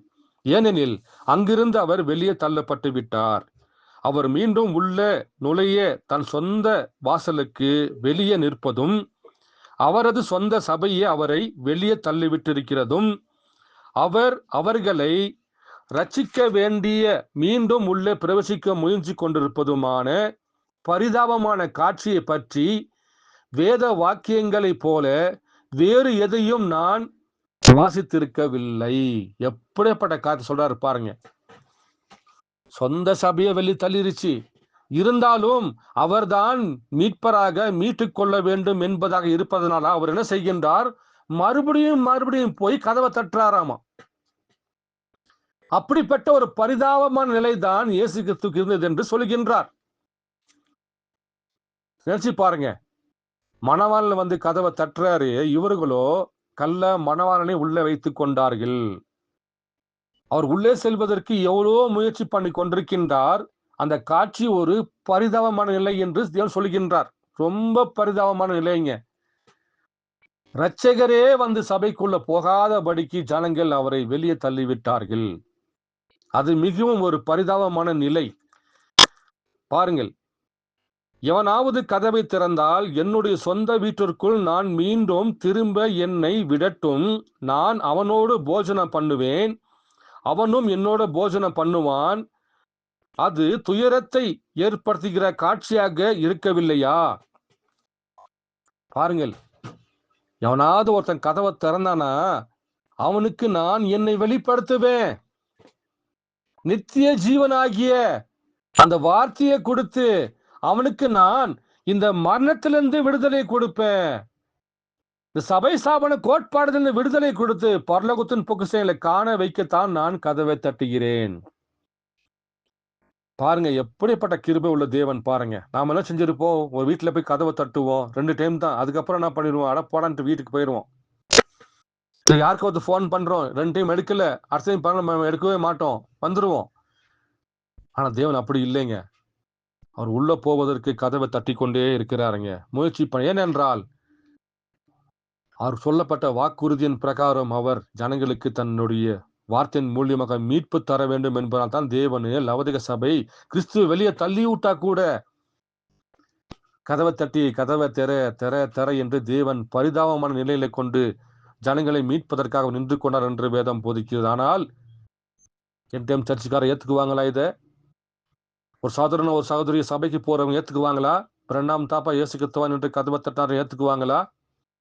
பாருங்கள், ஏத்துக்கவே மாட்டேன். ஏனென்றால் அவர்கள் ராஜருக்கு சந்ததியா இருந்தால் மாத்திரம்தான் இந்த வார்த்தை குத்தப்பட்டு வருத்தப்பட்டு பாரப்பட்டு கண் கலங்கி தன் மணவாளனை காண்பதற்கு அவர்களுக்கு வழி பிறக்கும். ஆனால் அவர்கள் முன் குறிக்கப்படாத பிள்ளையா இருப்பார்கள். பாருங்கள், அவரை புறக்கணித்து தான் ஆக வேண்டும் என்று வேதம் போதிக்கிறது. பாருங்கள், மேலும் வாசிக்கிறேன். நான் அவனோடு போஜனம் பண்ணுவேன், அவனும் என்னோட போஜனம் பண்ணுவான். அது துயரத்தை ஏற்படுத்துகிற காட்சியாக இருக்கவில்லையா? பரலோகத்தின் தேவனானவர் தன் சொந்த சபையிலேயே அவர்களது சமய கோட்பாடுகளினாலும் ஸ்தாபனங்களினாலும் அவர்கள் செயல்படும் விதத்திலும் வெளியே தள்ளப்பட்டிருக்கின்றார். அவர்களுடைய சபை கோட்பாடுகளையே ஏற்றுக்கொண்டிருக்கின்றார்கள். இயேசு சிலுவையில் அறையப்பட்ட நாளில் இருந்ததை போலவே இது இருக்கிறது. பாருங்கள் எப்படிப்பட்ட வார்த்தை என்று. முதல் வருகிலே இயேசு கிறிஸ்துவை எப்படிலாம் செஞ்சார்களோ, இயேசு கிறிஸ்துவை புறக்கணித்து பரபாசை ஏற்றுக்கொண்டது போலவே அதே காட்சிதான் இன்றைக்கும் அவர்கள் இயேசு கிறிஸ்துவை வெளியே தள்ளிவிட்டார்கள், பரபாசை ஏற்றுக்கொண்டார்கள். பாருங்கள், மேலும் வாசிக்கிறேன். இயேசுவை சிலுவையில் அறையப்பட்ட நாளில் இருந்ததை போலவே இது இருக்கிறது. அவர்கள் ஒரு கொலைக்காரனாகிய பரபாசை ஏற்றுக்கொண்டு இயேசுவை சிலுவையில் அறைந்தார்கள். அதே போலவே இது உள்ளது. தங்கள் மத்தியில் ஒரு கொலையாளி என்று குற்றம் நிரூபிக்கப்பட்ட ஒருவனை சுதந்திரமாக அவிழ்த்து விட்டனர். ஆனால் ஜீவன் அளிக்கக்கூடிய இயேசு கிறிஸ்துவையோ நிராகரித்தனர். பாருங்கள், முதல் வரிகளை வந்தாலும் இரண்டாவது வரிகளை வந்தாலும் எந்த வரிகளை தேவன் வந்தாலும் அவராலே முன்குறிக்கப்பட்ட பிள்ளைகள் மாத்திரம் அவரை விசுவாசிக்குமே தவிர அவராலே முன்குறிக்கப்படாத எந்த பிள்ளைகளும் பாருங்கள் இயேசு கிறிஸ்துவை ஏற்றுக்கொள்ளவே மாட்டார்கள். பாருங்கள், இன்றைக்கு அவர் மெல்கிசேதேக்காக ஆபிரகாம் உடைய ராஜரிக சந்ததி ஆகிய, பாருங்கள், ராஜரிக சந்ததி யாரு? கிறிஸ்து தாங்க, பிரண்ணாம் தாங்க அது. ஏனென்றால் குமாரனாக வெளிப்படுகின்ற பொழுது மாம்சத்தில் வெளிப்பட்ட ஆபிரகாமுடைய பாகத்துக்கு வந்தார். அதே மெல்கிசேதேக்கு தான் இயேசு கிறிஸ்துவாக மரித்து உயிர்த்தெழுந்து மேலே சென்ற பிறகு வேறொரு தேற்றல்வாக வருகின்ற பொழுது பாருங்கள் அந்த ராஜரிக கிறிஸ்து பிரண்ணாமாக வெளிப்படுகின்றார். அப்படி வெளிப்படுகின்ற பொழுது பாருங்கள் சபையோட கண்கள் மறைக்கப்படுகிறது. எப்படி முதலாவது வரிகளை இயேசு கிறிஸ்து வெளிப்படுகின்ற பொழுது யூதருடைய கண்கள் மறைக்கப்பட்டதோ அதே போலப்பா இன்னைக்கு எல்லா சபை ஸ்தாபன கண்களில் தேவன் மறைக்கப்பட வைத்து தெரிந்து கொள்ளப்பட்ட பிள்ளைகளுக்கு மாத்திரமே தேவன் கண்ணை திறந்து வைத்திருக்கின்றார். பாருங்கள், அடுத்த பேரை வாசிக்கிறேன். அதே காரியத்தை தான் ஒவ்வொரு ஸ்தாபனமும் பெந்தகோஸ்தியும் ஸ்தாபனம் இன்றைக்கு செய்து கொண்டிருக்கின்றன. அந்த ஸ்தாபனங்களில் போஷிக்கப்படுகின்றனர். ஸ்தாபனத்தை ஸ்தாபனத்திற்கு உடனடியாக அது மறுத்து விடுகிறது. வரலாற்றின் பக்கங்களை புரட்டி பார்த்தால் அங்கே ஸ்தாபனம் உண்டாக்கி கொண்ட எந்த ஒரு சபையும் உடனே மறுத்ததை தவிர வேறு எதுவும் அதற்கு நடக்கவில்லை. பாருங்கள், அவர்கள் ஸ்தாபனம் உண்டாக்கி கொண்ட உடனே அவர்கள் விட்டு அற்புத அடையாளங்கள் நீங்கி போயின. கர்த்தராகிய இயேசுவை ஏற்றுக்கொண்டு தங்களில் ஜீவனை பெற்றுக்கொள்ள வந்தவர்களுக்கு பதிலாக அவர்கள் பின்னுக்கு திரும்பி தங்கள் மத்தியில் பரபாசை அவிழ்த்து விட்டனர். அது மோசமான ஒன்றாக இருக்கவில்லையா? தேவன் தன் சபையை விட்டு வெளியே தள்ளப்பட்டு இருப்பதும் அவர் வெளியே நின்று கொண்டு இக்கடைசி காலத்தில் கதவை தட்டி கொண்டு உள்ளே பிரவேசிக்க முயன்று கொண்டிருப்பதும் ஒன்றும் ஆச்சரியம் இல்லை. ஏனென்றால் ஏற்கனவே முதல் வரிகளை செஞ்சாங்க. முதல் வரிகளில் செஞ்சதுனாலே பாருங்கள் அதே போல இரண்டாவது வருகையிலும் அது அப்படித்தான் நடக்கும். ஏனென்றால் முன்குறிக்கப்பட்ட பிள்ளைகளை தவிர தேவனை யாருமே கண்டு கொள்ள முடியாது என்று தான் வேதம் போதிக்கிறது. பாருங்கள், இன்னும் ஒரு சின்ன காரியத்தை மாத்திரம் நான் வாசிக்கிறேன். அதே செய்திதான் 224வது பேரா முதல் உங்களுக்கு நான் சில காரியத்தை வாசிக்கின்றேன். புதிய ஏற்பாட்டில் உரைக்கப்பட்டவைகளிலேயே நான் கண்ட தலை சிறந்த வார்த்தைகளில் ஒன்று தான் இதுவாகும். இதோ வாசல்படியில் நின்று தட்டுகின்றேன் என்ற வசனத்தை நீங்கள் நன்கு கவனிக்கும்படி நான் விரும்புகிறேன். பாருங்கள், புதிய ஏற்பாட்டில் எழுதப்பட்ட வார்த்தைகளிலே மிகவும் சிறப்பான வார்த்தை என்பது இதோ வாசல்பல் நின்று கதவை தட்டு. ஏனென்றால் அவர் உங்களை மீட்க வந்திருக்கிறார். உங்களுக்கு அவர் தன்னை வெளிப்படுத்த வந்திருக்கின்றார். அதனால்தான் தேவன் வாசல்பல் நின்று கதவை தட்டுகிறார். இந்த புதிய ஏற்பாட்டிலே மிகவும் ரொம்ப தலை சிறந்த வார்த்தை இதுவாகும் என்று சொல்கின்றார். பாவிகள் மனம் திரும்புவதற்காக விடப்படும் அழைப்பிற்காக பொதுவாக இவ்வசனமான உபயோகப்படுத்துவது அப்படித்தானே? நாம் பாவிகளிடம் இயேசு வாசல்பல் நின்று கொண்டு கதவை தட்டுகிறார் என்று கூறுகிறோம். ஆனால் இங்கோ அவர் சபையின் வாசல்பல் நின்று கொண்டு அதன் கல் தட்டுகிறார். ஏனெனில் அவர் ஒரு காலத்தில் அவர்களோடு நடந்து சென்றார். ஆனால் அவர்களோ தங்களது சடங்காச்சார ஸ்தாபன முறைமையினாலும் லௌகிகத்தினாலும் குளிர்ந்து போய்விட்ட நிலையிலும் அவரை வெளியேற்றி விட்டார்கள். அவர் இப்பொழுது சபையின் புறம்பே இருக்கின்றார். ஆனா ஒரு காலத்துல இந்த இயேசு கிறிஸ்து தான் 6 சபை காலத்திலுமே சபை கூட இருந்தார். உன்னிடத்துல ஒரு குறை உண்டு, அதை மாத்திக்கிக்க. உன்னிடத்துல நிக்கோலாஸ் போதகம் உண்டு, அதை மாத்திக்கிக்க. உனக்கு நான் வெண்குறிகளை தரேன். இப்படியெல்லாம் தேவன் சபைக்குள் அமர்ந்து கொண்டு 6 சபை கால வரைக்குமே தேவன் சபைக்குள் இருந்து சபை ஜனங்களை வழிநடத்தி கொண்டு வந்தார். ஆனா 7ஆம் சபை காலம் வருகின்ற பொழுது பாருங்கள், சபை கிறிஸ்துவை வெளியே தள்ளிவிட்டது. பாருங்கள், அப்படி தள்ளுகின்ற பொழுது பாருங்கள், அந்த இடம் குழுந்து போய்விட்ட ஒரு சபையாக மாறுகின்ற பொழுது இயேசு அங்கிருந்து புறம்பாக்கப்பட்டார். நாம் இப்பொழுது முடிக்க போகிற வேளையில் சபை காலங்கள் துவக்கத்தில் அவர் 7 பொன் குத்துவிளக்குகளின் நடுவில் உலாவிக் கொண்டிருந்தார் என்பதை நினைவில் கொள்ளுங்கள். இங்கே முடிவு கட்டத்தில் அவர் எந்த சபைக்கு வெளியே நிற்பதாக காண்கின்றோம்? லவோதிக்க சபைக்கு வெளியே புறம்பே இருக்கின்றார். அவர்கள் அவரை புறம்பாக்கி போட்டு விட்டார்கள். ஏன் அவர் வெளியே நின்று கொண்டிருக்கின்றார்? என்ன ஒரு பரிதாபமான ஒரு காட்சியாக அது இருக்கிறது. தனது சொந்த இரத்தத்தால் கிரியத்துக்கு கொண்ட தன் சபைக்கு வெளியே உலகின் இரட்சகரானவர் நின்று கொண்டிருக்கின்றார். அவர் மேல் இது வெட்கக்கேடாக இருக்கிறது. நான் வாசல் பண் நின்று கதவை தட்டுகிறேன். பாருங்கள், தன் ஜீவனை கொடுத்து இரத்தத்தை கொடுத்து கல்வாரி சிலுவையிலே பாடுகள் பட்டு இப்படியாக உலக ஜனங்களுக்காய் தேவன் தன் ஜீவனை கொடுத்து எல்லாத்தையும் மீட்டுக்கொண்டு சபையின் வழியாக தேவன் ஜனங்களை வழிநடத்தி கொண்டு வந்த அவர்களையே பாருங்கள், தேவன் 6 சபை காலம் வரைக்கும் உள்ளே இருந்தார். ஆனால் 7ஆம் சபை காலத்துல வருகின்ற பொழுது கிறிஸ்துவை வெளியே தள்ளிவிட்டார்கள். ஆனால் தேவனோ வாசல் பல் நின்று கதவை தட்டுகிறேன். அவர் தாம் வெளியே தள்ளப்பட்ட பிறகு அல்லது புறம்பாக்கப்பட்ட பிறகு மீண்டும் உள்ளே நுழைய முயன்று அவர் நகர்ந்து வந்து கதவை தட்டுகின்றார். புதிய ஏற்பாட்டிலே மிகவும் குறிப்பிடத்தக்க ஒரு காரியமாக இது காணப்படுகிறது. பாருங்கள், புதிய ஏற்பாட்டிலே மிகவும் குறிப்பிடத்தக்கதான் ஒரு காரியமாக காணப்படுகிறது. லவோதிக்கேயா சபை காலத்தில் இவ்வுலகின் இரட்சகரானவர் தனது சொந்த சபையை விட்டு புறம்பாக்கப்பட்டு இருக்கக்கூடிய இதை போன்றதொரு வருந்தத்தக்கத காரியம் வேறு ஒன்றும் இருக்கவே முடியாது என்று நான் நினைக்கிறேன். அவர்கள் செய்திருக்கும் காரியத்தை பற்றி அவர்களுக்கு அவர் சொன்ன பிறகு அவர்கள் அவருடைய ஐஸ்வர்யத்தை பற்றியும் அவர்கள் எவ்வாறு உள்ளனர் என்பதை பற்றியும் அவர்கள் எவ்வாறு வெதுவெதுப்பாக இருக்கிறார்கள் என்பதை பற்றியும் அவர்களுக்கு கூறிய பிறகு அவர்களை தம்முடைய வாய் நின்று வாந்தி பண்ணி போட வேண்டியது இல்லை. அவர்கள் அவரை வாந்தி பண்ணி போட்டு விட்டனர். பாருங்க, தேவன் சொன்னாரு, நீ குளிரும் இல்லை அனலும் இல்லை என்றால் நான் உன்னை வாந்தி பண்ணி போடுறேன்னு தேவன் சொன்னாரு. ஆனா இந்த ஜனங்களோ அவரை வாந்தி பண்ணி போட்டு விட்டார்கள்.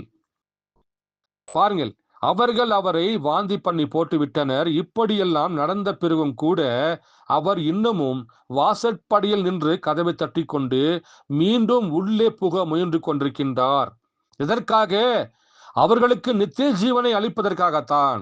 கல்வாரியில் அவரை கொன்றவர்களின் ஆத்துமக்களை கூட ரட்சிக்கவே அவர் முயன்றார்.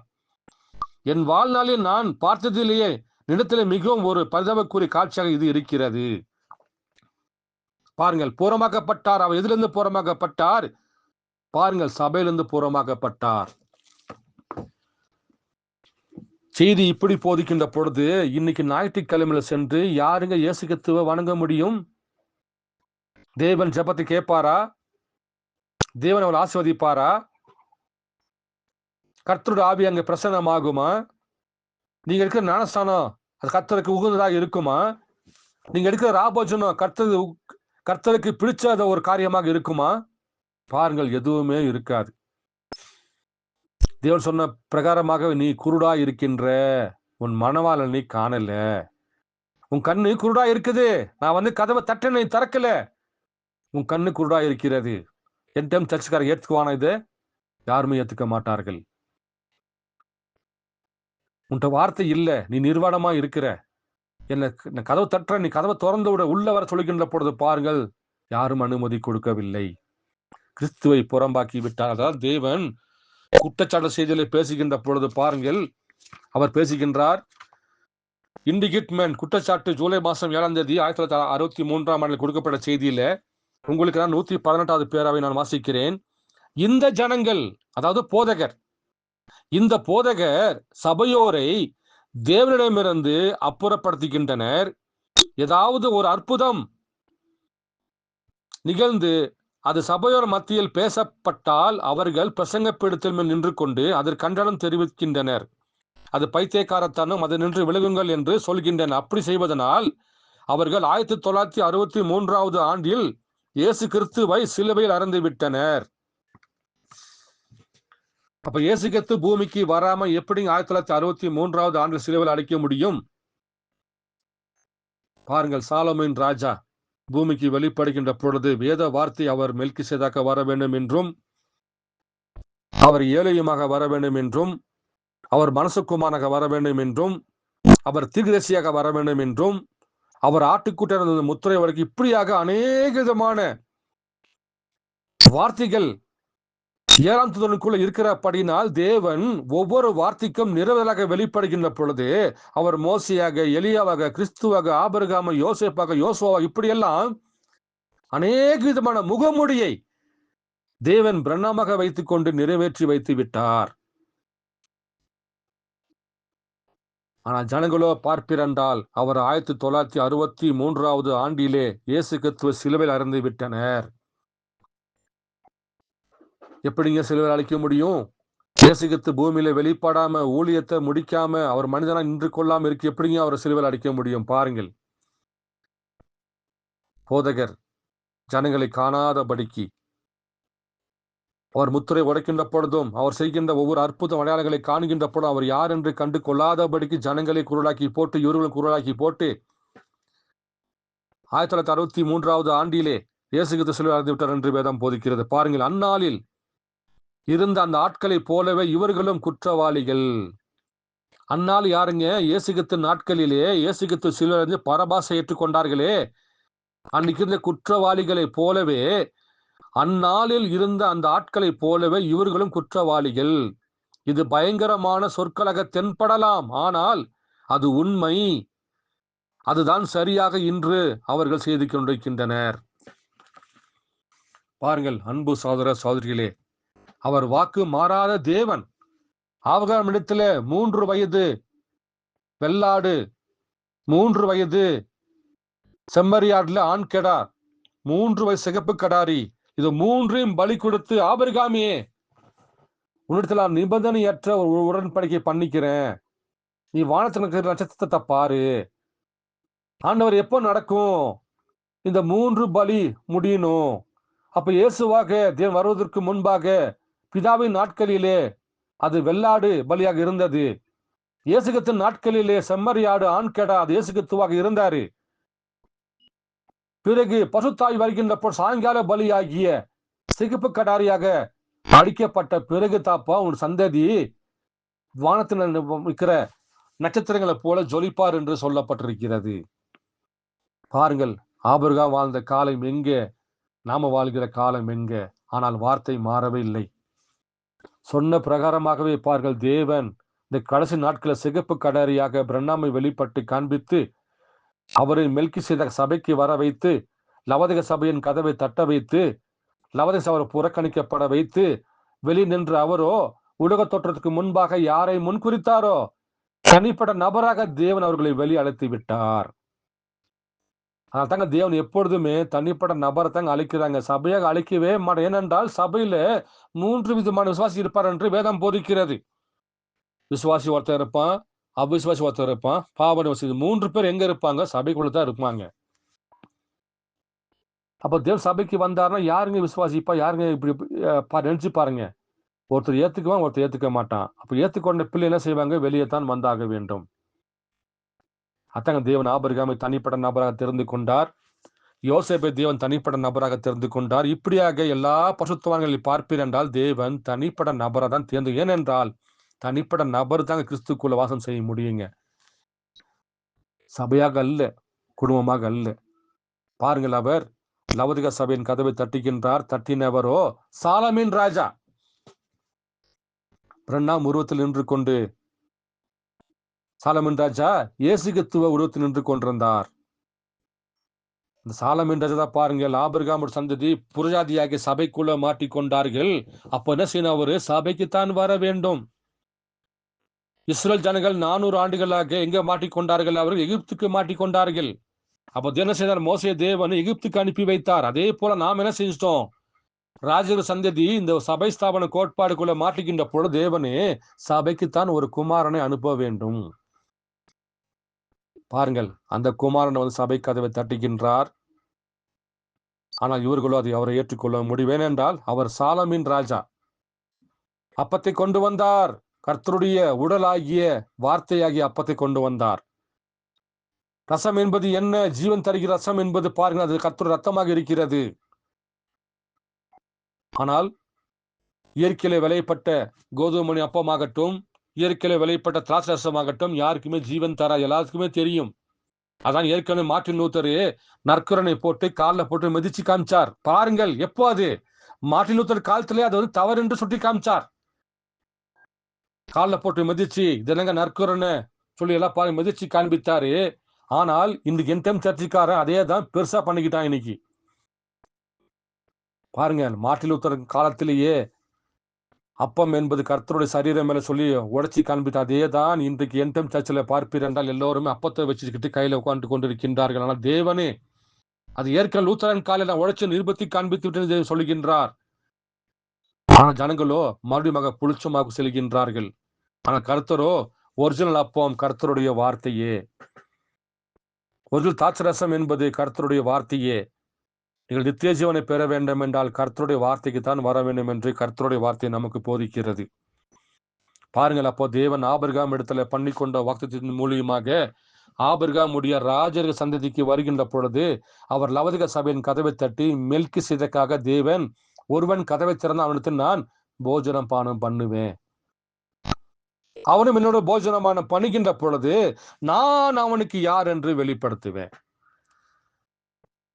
நானே மெல்கிசேதேக் ராஜா, நானே இயேசு கிறிஸ்து, நானே பிதா, நானே குமாரனு, நானே பசுத்தாவி, நானே யெகோவா ஈரே, நானே யெகோவா ராப்பா என்று பாருங்கள், எனக்குள்ள இருக்கிற எல்லா விதமான ரகசியத்தையும் அவனுக்கு நான் வெளிப்படுத்துவேன். ஏனென்றால் நீ இருக்கிற இடம் சபை ஸ்தாபனம் இருள், அது வந்து மரணம் என்ற இடத்துல இருக்கிற உன் மீட்பராக, உன்னுடைய இனத்தான் மீட்பராக, புரஜாதிக்குள்ளே பிறக்கப்பட்ட இனத்தான் மீட்பராக நான் வந்தேன்னு சொல்லியிருப்பாங்க. தேவன் கதவை தட்டுகின்ற பொழுது ஜனங்கள் அவரை விசுவாசிக்க முடியவில்லை.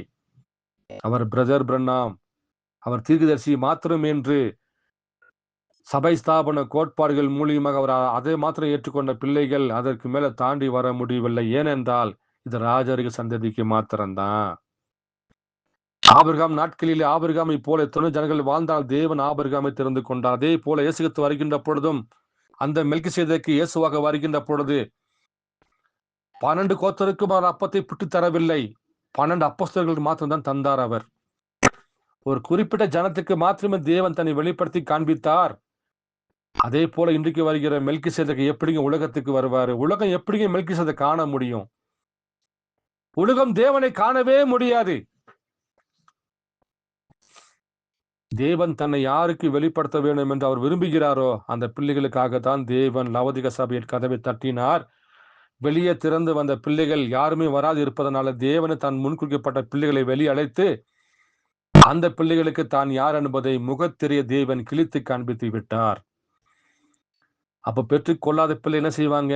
இவரை மறுதளிப்பார்கள். ராஜருக்கு சந்ததி ஒரு லிஸ்ட்ல வராத பிள்ளை செய்வாங்க, இவரை மறுதளிப்பார்கள்.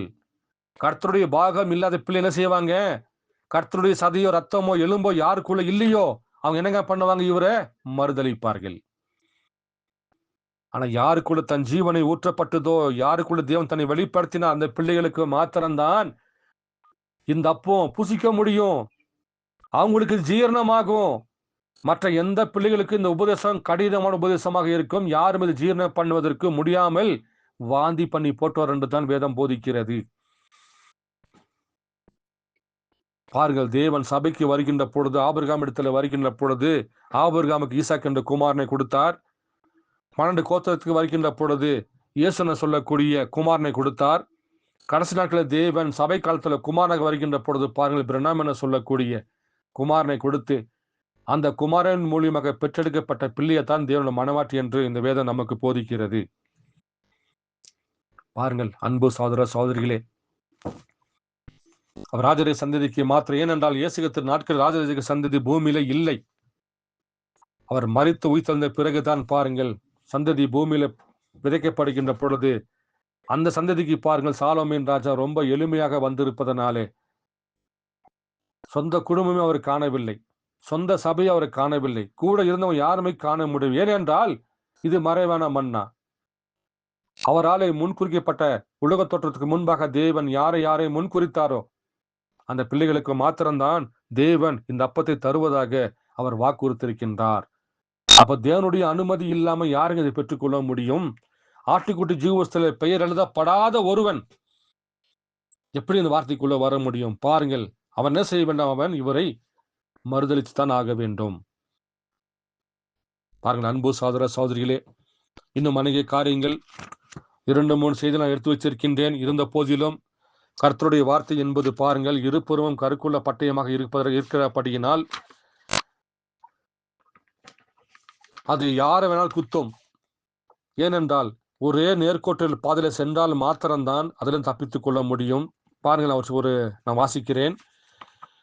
இப்பொழுது காவல் உள்ள ஆத்மா செய்தியில souls are that in passion now November மாதம் 10ஆம் தேதி 1963 கொடுக்கப்பட்ட செய்தியில 155 பேரா மாத்திரம் கொஞ்சம் வாசிக்கிறேன். ஆட்டுக்குட்டியானவர் அவர்களை மீட்டுவிட்டார், ஆனால் ஒவ்வொரு பெயரும் வெளியாகும் வரைக்கும் அவரால் வர முடியவில்லை. அது 6ஆம் முத்திரையின் கீழ் 7வது உடைப்பதற்கு முன்பு சம்பவித்தது. அப்பொழுது அந்த கரையற்ற அதன் பின்பு ஆட்டுக்குட்டியானவர் மீட்டு கொண்டவர்களாக வந்து அவர் மீட்டவர்களை உரிமை கோர வருகிறார். அவர் ஏற்கனவே பெற்றுக்கொண்டார். சரியாக இங்கே அந்த புஸ்தகத்தில் அதை அவருடைய கரத்தில் எடுத்தார். அவர் மீட்டுக்கொண்டவர்களை பெற்றுக்கொள்ளவே அவர் வருகிறார்.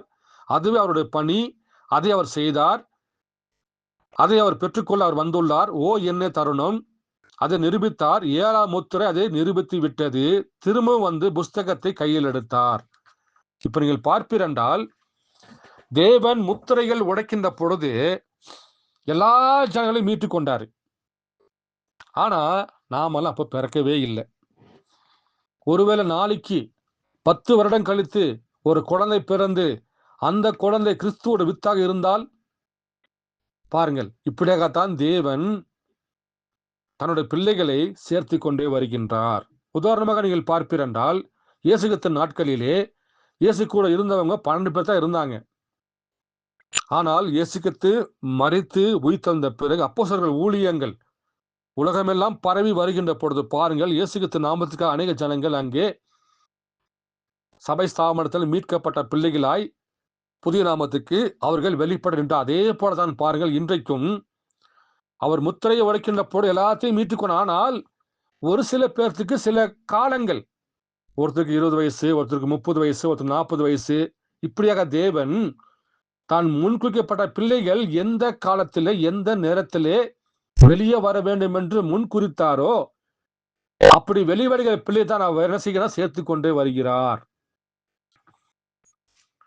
அநேக ஜனங்கள் சகோதரர்களை பேசுகின்ற பொழுதெல்லாம் பிரதர் 700 பேர் என்றாங்களே பிரதர், இந்த காலம் முடிஞ்சு போச்சு. முத்திரைகள் உடைக்கின்ற பொழுது தாங்க 700 பேரு, இயேசு கிறிஸ்து இருக்கின்ற பொழுது 12 பேரு, அதே தாங்க இன்னைக்கும். முத்திரை உடைக்கின்ற பொழுது 700 பேரை பார்த்தான். ஆனால் முத்திரை உடைக்கப்பட்ட பிறகு இந்த வார்த்தை ரகசியம் உலகம் எங்கும் பரவுகின்ற பொழுது அந்த முன்குறிக்கப்பட்ட பிள்ளைகள் இவர்தான் கிறிஸ்து என்று தெரிந்து கொள்கின்ற பொழுது பாருங்கள், ஒவ்வொரு பிள்ளைகளாக அந்த ஆட்டுக்குட்டி ஜீவஸ்தில் எழுதப்பட்ட பிள்ளைகள் ஒவ்வொன்றாக பலர் சேர்க்கப்பட்டு கொண்டு வருகிறார்கள். அதனால் எதற்குமே நீ கவலைப்படாதீர்கள். இது குழப்பத்திற்கு ஒன்றுமே இல்லை. கர்த்தர் அழைத்தவர் உண்மை உள்ளவர். நீ எங்க இருந்தாலும் எந்த இடத்துல இருந்தாலும் உலகத்தில் இருக்கிற 4 திசைகளில் எந்த பகுதியில் எந்த பாஷையில் எந்த மொழியில பேசிக் கொண்டிருந்தாலும் உலக தோற்றத்துக்கு முன்பாக கர்த்தர் உங்களை முன்குறிப்பார் என்றால் அது எந்த இடத்துல இருந்தாலும் கர்த்தர் உங்களை சுத்திகரித்து சுத்தப்படுத்தி அவருடைய பாகத்திலே பொருத்தி கொள்கிற தேவனாக இருக்கின்றார். எதற்கும் நீங்கள் கவலைப்படாதீர்கள். அன்பு சகோதர சகோதரிகளே, லவோதிக சபையின் கதவை தட்டின தேவன் தான் இன்னைக்கு நாம இந்த புசிக்கின்ற இந்த ராபோஜனம் என்பது மெல்கிசேதேக்கு நமக்கென்று கொடுக்கப்பட்ட உரைக்கப்பட்ட வார்த்தையே நமக்கு கொடுக்கப்பட்ட ராபோஜனமாக இருக்கிறது. அந்த உரைக்கப்பட்ட வார்த்தை தான் இன்றைக்கு கிறிஸ்துவை காண வைத்திருக்கிறது. பிரண்ணாம் யார் என்று வெளிப்பாடு பெற்றுக்கொள்ள வைத்திருக்கிறது. அக்னி ஸ்தம்பத்தில் வெளிப்பட்ட ஏழையும் யார் என்று, இந்த ரகசியம் யாருங்க நம்மளை பெற்றுக் கொடுத்து வைத்தது? பாருங்கள், உரைக்கப்பட்ட வார்த்தையின் மூலியமாக அந்த பசுத்தாவிதான் நடமாடக்கூடிய மனிதனாய் நின்று கொண்டு கர்த்தருடைய வேதத்தில் ஆதியாமத்திலிருந்து வெளிப்பட சொல்லப்பட்ட அனைத்து விதமான ரகசியங்களையும் பாருங்கள். பசுத்தாவிதான் நமக்கு நினைப்பூட்டி வரப்போற காரியங்களை அறிவிக்க பண்ணி அவர் நடமாடக்கூடிய மனிதனாய் நின்று கொண்டு அநேக விதமான மாசுகள் பிரணாம்குள்ள தேவன் போட வைத்து கடைசி நாட்களில் பாருங்கள் அவர் தன்னுடைய பிள்ளைகளை மீட்டுக் கொண்டார். ஆனா உலக ஜனங்களுக்கு இது புரியாது. ஏனென்றால் சாலமீன் ராஜா சபை காலத்தின் வழியாக லவதிக சபையின் கதவை தட்டி கதவை திறந்தவனுக்கு தேவன் அப்பத்தியம் திராட்சையும் கொடுத்து அந்த பிள்ளைகளை மீட்டுக் கொண்டார். அப்படிப்பட்ட பிள்ளைகளில் நாமளும் ஒருவராய் இருப்பதற்காக தேவன் நன்றி செலுத்தி தேவனாலே முன்குறிக்கப்பட்ட பிள்ளைகளா நாமளும் நம்முடைய கனிகள் கிறிஸ்துவோட கனிகளாக இருக்கும்படியாக தேவன் கிருபை செய்ய வேண்டும் என்று ஒவ்வொரு நாளும் ஒவ்வொரு நிமிடமும் அவர் இந்த பூமியில வாழுகின்ற பொழுது எப்படியெல்லாம் ஒரு கனி கொடுக்கிற மரமாய் இருந்தார், அதே போல் நாமளும் இந்த வெளிப்பாடை பெற்றுக்கொண்ட நாமளும் அவரை போலவே கனி கொடுக்கிற மரமாய் இருக்க தேவன் தமிழ் கிருபை செய்ய வேண்டும் என்றும் இந்த காலிலிருந்து இந்த மதியானம் வரைக்கும் கர்த்தர் தாமே சாலமீன் ராஜ் எப்படியாக இந்த புரஜ சபைக்குள்ள வந்தார் என்பதை மறந்து கொள்ளவும் கர்த்தர் செய்த கிருபைக்கு நன்றி செலுத்தி நம்முடைய மத்தியில் கூட வெளியேற்பட்ட சகோதரனாகிய திமோத்தி பிரதர் அவர்கள் இந்த முத்துக்களை வாழ்த்தி ஆசிரியத்து ஒவ்வொரு குடும்பத்தையும் தேவன் கண்மணி போல பாதுகாத்துக் கொள்ள வேண்டும் என்றும் கனி கொடுக்கிற மரமாய் இருக்க வேண்டும் என்றும் நீங்கள் ஜெபிக்கும்படி கர்த்தராகிய ஏழையும் பிரண்ணாம் அன்பின் நாமத்திலே நான் உங்களிடத்தில் கேட்டுக்கொள்கிறேன். ஆமென் ஆண்டவரே.